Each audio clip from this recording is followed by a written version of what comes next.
Okay,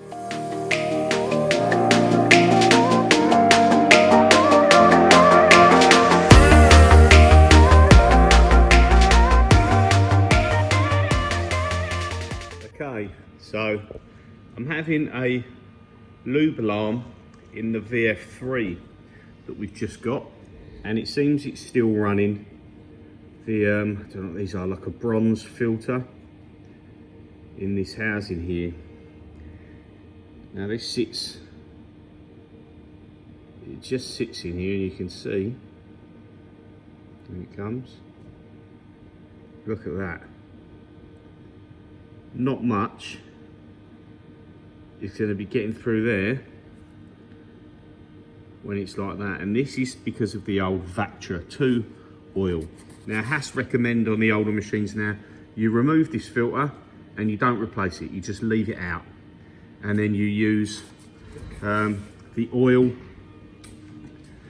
that they've got listed, or they will supply you, or this is an equivalent. So this is the Mobile Super 3000, which is a 5W20, and that is on their list of oils that's good to use. So we've changed the oil in our lube tank here. If I use this torch, you'll see that it's now lovely and clean in there. And we removed that filter from in this housing up here. And what we're going to do is we're going to clean that out, and we'll get all the gunk off it and all the sludge from the old vf3 2 style oil, and we'll replace it. And then whilst we're here, we said before, we've replaced the metering units. The Z is good, the Z's getting oil. The screws are now getting oil. They're wet with the lube oil, which is good. But yeah, was getting that low lube alarm, and the pressure was holding for quite a long time. So yeah, we'll clean this sludge out of here. It's just like treacle. And with this filter as well, it's just not going to let anything go through that. So we'll get this cleaned out, put back in the machine, and I'll have to run it for sort of 15 minutes, half an hour. I can't remember what the cycle time is, but hopefully removing the filter, cleaning out this sludge, that will give us a clear route for the new oil, and we'll get rid of that alarm. So I'll get the machine run up and I'll let you know.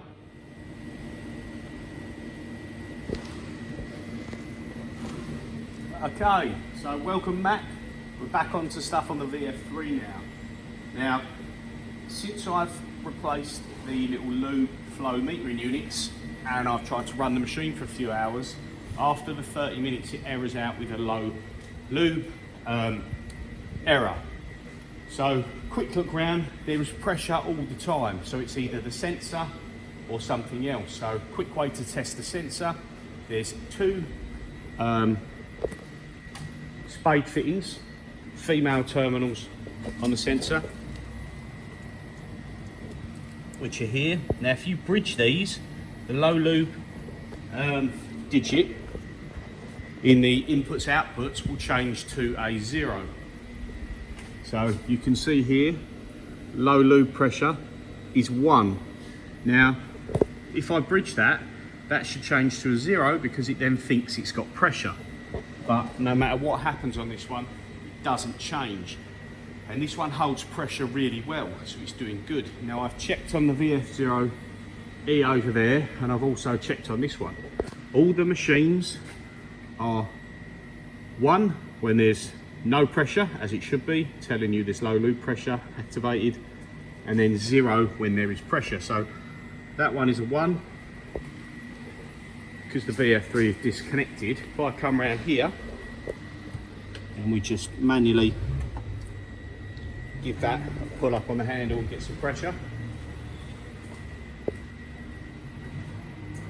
you'll see that has now turned off. Now that's not happening on the vf3. So first thing to check was, is it the sensor? We bridged the wires, still doesn't turn off. So that tells me the sensor should be good. A second check you can do on the sensor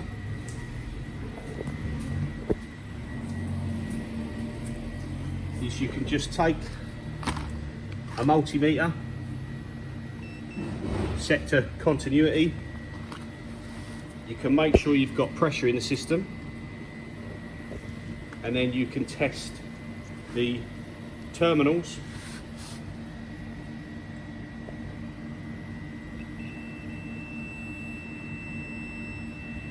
and make sure you've got continuity when there's pressure. Now it'll take a while for that to drop, but when that drops there's no continuity, so the switch is working okay. The second thing we can do is, these yellow cables are for the switch, and this basically goes into the control and tells it turn on and off. Now these plug in just down here, so the next thing to do you can try is to bridge these two and then see if there's continuity when you've got pressure. Now if there's still nothing, one of these yellow wires, which on my machine, I don't know if they're all the same, the larger of the two wires actually goes into the Bijur unit. So in my case it's telling me when there's pressure in here something's not happening and bridging that wire. I'm not sure how that contact is made because I've never opened this up, but we're going to. But if you want a real easy check, make sure there's no breaks in this cable. In this cable here, which is a 324011C, the low loop sensor pins, you might not see the letters there, but they're basically, I can just angle it so I can see where I'm at myself. They are F, which is down here, and H. So they're these two, but if you look, they're F and H. Now you can also, when it is working, you can check continuity to there, or see if it's not working, continuity to there. But if you want to make sure it's nothing on the control side, come to the plug from the air lube panel and you'll see F and H, and just bridge them carefully, make sure you don't get it in nothing else. You bridge them two, and our low loop pressure has gone off, so we know it's nothing in the control. So that's a quick and simple check, you know. If you have this issue and you want to check, the first thing you can do is disconnect this plug, bridge F and H. On my machine, you might want to check the wiring diagrams on yours to make sure you're not bridging anything you shouldn't be. But on this one, you can bridge them two. If the light goes out, you know your problem is from this cable back to the Bijur unit. So I've now confirmed that I have continuity between F and H on this pin going back, or these two pins, sorry, going back through to the connector, which is back here.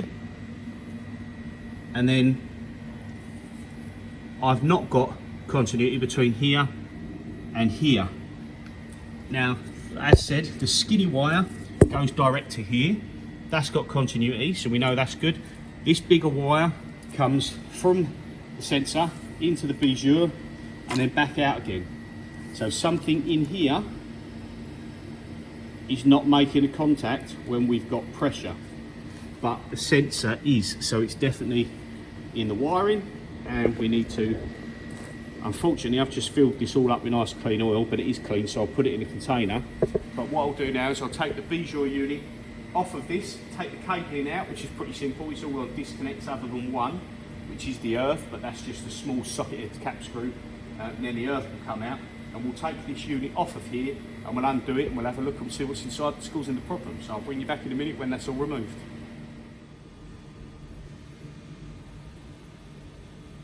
Okay, so we've got the oiler off the machine.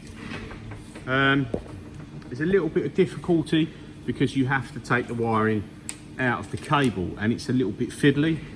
The only connector tool you have to undo is these, and the D pin for these, basically you have to push them two side ears in, and the tool for that, if I show you,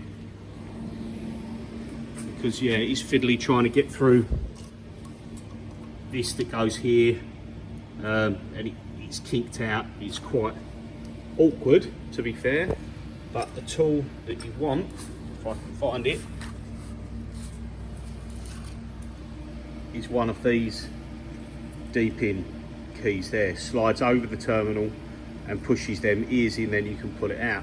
Now these were, I think they're about £10 off Amazon, and you get a whole mash of them there. They're not the greatest quality.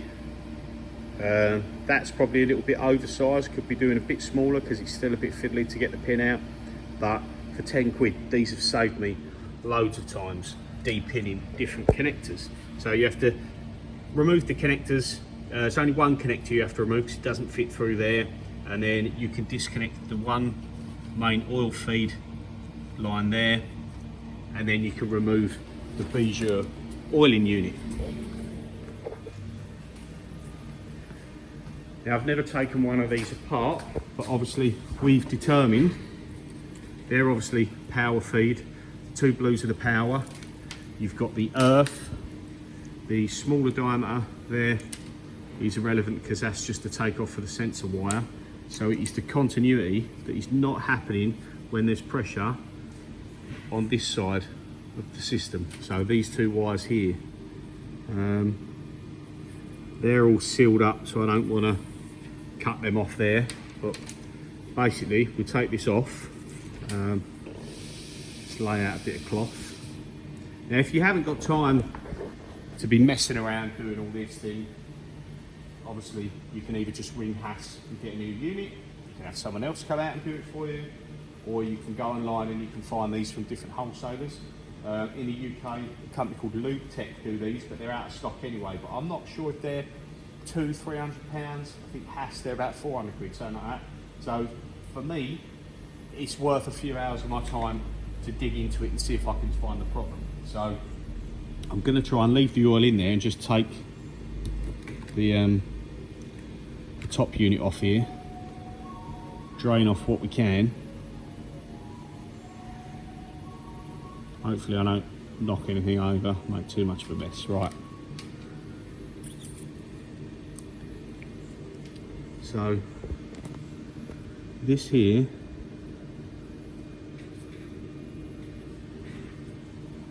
let's move that, because if I knock that over I'm going to be a bit miffed. Now the cables just go into here, and that is on there. So now I don't know. So there's an O-ring on the bottom of here. So that's that. This slides off. That is just a plastic float by the look of it.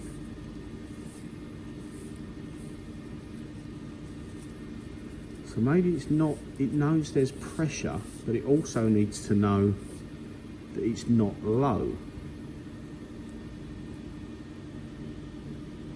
So how does it know whether that's low or not? What are them wires in there sensing? Because that tube is connected to nothing else, doesn't touch any other part, so it's completely independent of everything else in the system other than here and this. Now, is it to do with, I took this off the other day to change the oil and knocked this and this O-ring off, and I put it back on just like that. Can't even remember which way it come off. Now, does that make a difference? So what I'll do is I'll go get my multimeter and I'm gonna put the continuity across them, and I'm just gonna move this around and check and see if it does anything, because that is obviously your low float and there's only movement between there and there. So yeah, let me get the multimeter and I'll have a little test around and we'll try and work out what this is doing, and then I'll come back, and if I manage to work it out, I'll explain to you what's what. Okay, so we've got the multimeter and we've had a look, and it's quite simple really, that this little float here alters the, I'm guessing, I'm not an electronics man, so you're going to correct me on this, plenty of people that will know the exact ins and outs, but basically when the float is down, there's no continuity. When the float is up, there is continuity. Now this should never drop down unless you're literally empty of oil, in which case it's going to alarm out. If you've ever got more than like an inch of oil in there, it should be up the top at all times, in which case there'll be the continuity and you won't get the alarm. So if we just show you here, you've got your continuity, and if I keep that held on there, no continuity. So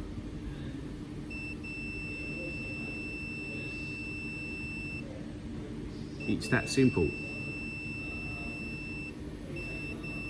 Now I just went back and checked the video from where I changed the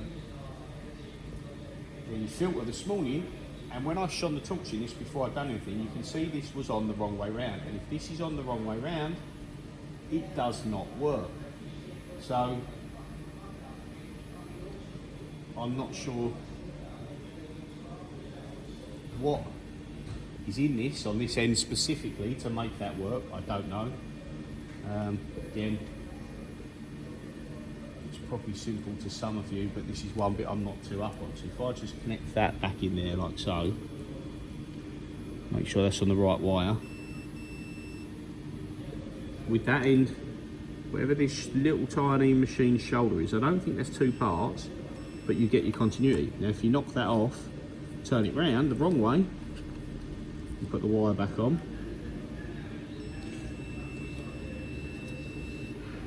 it works the other way round. So you've got no continuity when it's up, and you get continuity when it's down. So this was on the wrong way around. Now I'm not sure, as I said the other day, when I changed the oil, I knocked that O-ring off and I knocked this off. Now I don't know if I turned that round the wrong way or if it was already round the wrong way, because it will only alarm out after 30 minutes of running. And up until yesterday, or was it the day before, I've not run it for 30 minutes. I've run the spindle on a warm-up cycle, which was 20 minutes. And of course, if the table isn't moving and the spindle isn't moving, then it's not looking for that signal. So this could have been okay, and I messed it up yesterday, or it could have already been messed up and someone done it before. Not really sure. 50-50 chance. So yes, if you're ever getting a low lube alarm, this is a really simple one to check, because I could have left all this on the machine and I could have just dropped the oil tank, took this off, O-ring, put it on, literally 5 minutes you'd have been done. But you can even shine, if you've got good clean oil, you can even shine a light through and see that this has got a shoulder here, that shoulder piece with no markings on it should be at the top, and the bit with the stamp numbers and what have you should be at the bottom. So I'm still not 100% sure how that works to connect that up. Like magic to me, like I say, not an electronics person. Maybe there's measuring resistance, not too sure. But yeah, either way, there's my fix. I'll get this put back together. Should take about 10 or 15 minutes to get it put back on. So yeah, if you've got any issues, it shows you how to check it, shows you how to bridge the connectors to see if you've got a problem in the control side or on the Bijur, the whole like air oil system manifold down the bottom. So at least you know an easy way to check where to look first, so you're not chasing your tail. So yeah, might be informative for you, might find it a little bit of a waste of time, but it's helped me out. So again, I'll pass it on to you guys, because maybe one of you can use it one day and you'll find it helpful. We go, while I've got this unit back off again, we're going to change the spindle oil inflow meter. So I changed the ones up there on the X and the Y axis, and the Z was getting oil everywhere, so they were pretty good. And their FJB part number 3-0. Now the spindle oiler, this one is in the top here. Obviously the panel's laying down on its back, so this is the top, and you have this little manifold gets fed in, dropped it here, that goes on there. This side one goes across to the pressure gauge and the pressure switch, and then the top one is to feed in from the Bijur unit. Now you've got a check valve in here, which is this bottom bit, which you can change, but there's no real need because you're not going to get air pressure back in. Well, I haven't anyway, and it's highly unlikely.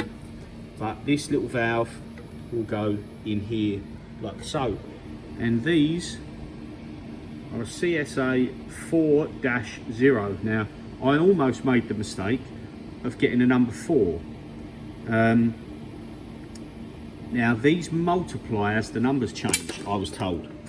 So, if this is a 4-0, it then goes 3-0, 2-0, 1-0, 0, 0, 0, then 1, 2, 3, 4.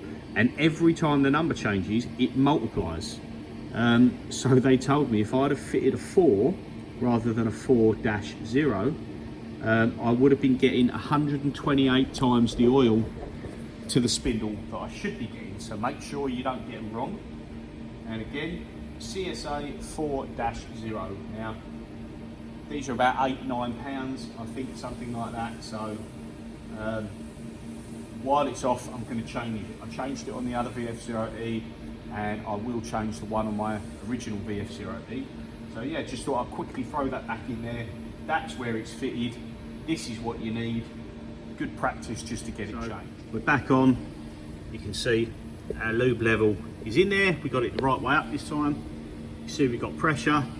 All the lines are connected. See a little bit of air in the lines there as we refill them back up. Right down there, we've got our new spindle metering unit. And if we go back round to the control, you can see on this one, when there's no lube pressure, it's on a 1, which is what it was stuck on before. And now we can see low lube pressure is 0 because it's reading correctly. So yeah, cheers for watching.